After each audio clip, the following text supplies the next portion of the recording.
Aksi perampokan sadis dan berdarah kembali mengguncang wilayah hukum Kabupaten Pelalawan, Riau. Kali ini, sebuah kantor agen surat pengantar buah atau SPB kelapa sawit menjadi sasaran amukan seorang pria misterius. Tak hanya menguras harta benda, pelaku juga bertindak sangat keji dengan menganiaya dan menikam seorang karyawati perempuan secara membabi buta hingga korban kritis bersimbah darah. Tragedi mencekam ini menimpa kantor PT Malika Putri Tunggal atau MPT yang terletak di tepi Jalan Lintas Timur, kilometer 43, Desa Kiap Jaya, Kecamatan Bandar Seikijang, Kabupaten Pelalawan. Perusahaan tersebut selama ini bergerak di bidang pengurusan dokumen resmi, resi jalan yang diterbitkan oleh pabrik kelapa sawit, hingga proses pencairan dana hasil panen kelapa sawit. Berdasarkan informasi valid yang dihimpun di lapangan, aksi perampokan dengan kekerasan ini berlangsung pada Rabu sore, 17 Juni 2026, sekitar pukul 17.00 waktu Indonesia Barat. Suasana kantor yang awalnya tenang mendadak berubah menjadi horor saat seorang pria tak dikenal masuk secara tiba-tiba ke dalam ruangan administrasi.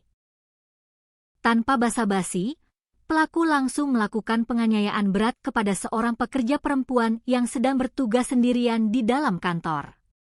Korban diketahui berinisial PT, seorang wanita muda berusia 25 tahun yang tercatat sebagai warga Desa Kasikan, Kecamatan Tapung Hulu, Kabupaten Kampar. Korban yang bekerja di bagian administrasi ini menjadi sasaran empuk kemarahan pelaku yang gelap mata ingin menguasai uang perusahaan. Kapolres Pelalawan, AKBP John Louis Letedara, memberikan konfirmasi resmi mengenai peristiwa perampokan sadis ini pada Kamis, 18 Juni 2026. AKBP John Louis membeberkan bahwa luka yang diderita korban sangat parah akibat serangan senjata tajam dan hantaman benda tumpul dari pelaku. Korban menderita luka tusukan yang cukup serius di beberapa bagian vital tubuhnya, mulai dari bagian kepala, perut, hingga bagian pundak.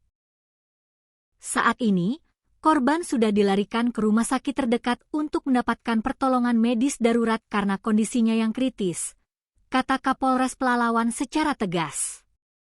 Saking sadisnya penganiayaan tersebut, bercak darah segar dilaporkan berceceran dan berserakan di lantai kantor, menjadi saksi bisu perjuangan korban yang sempat mencoba melakukan perlawanan. Setelah perampokan berdarah ini diketahui oleh pemilik perusahaan dan warga setempat, insiden maut ini langsung dilaporkan ke pihak Polsek Bandar Seikijang dan Polres Pelalawan. Hingga saat ini, jumlah kerugian total yang dialami oleh PT Malika Putri Tunggal belum bisa dipastikan secara rinci karena masih dalam proses penghitungan intensif oleh pihak manajemen perusahaan.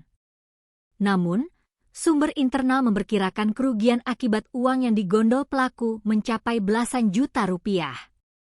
Pasca kejadian, tim Satuan Reserse Kriminal dari Polres Pelalawan bersama unit Reskrim Polsek Bandar Seikijang langsung bergerak cepat melakukan olah tempat kejadian perkara secara jeli. Polisi telah mengumpulkan berbagai barang bukti, petunjuk di lapangan, memeriksa sejumlah saksi mata, serta mengamankan rekaman kamera CCTV yang terpasang di dalam kantor guna mengidentifikasi wajah dan ciri-ciri pelaku. Pihak kepolisian menegaskan bahwa identitas pelaku sudah mulai mengerucut dan tim Opsnal saat ini tengah melakukan pengejaran maraton ke luar daerah untuk menyeret perampok keji tersebut ke hadapan hukum.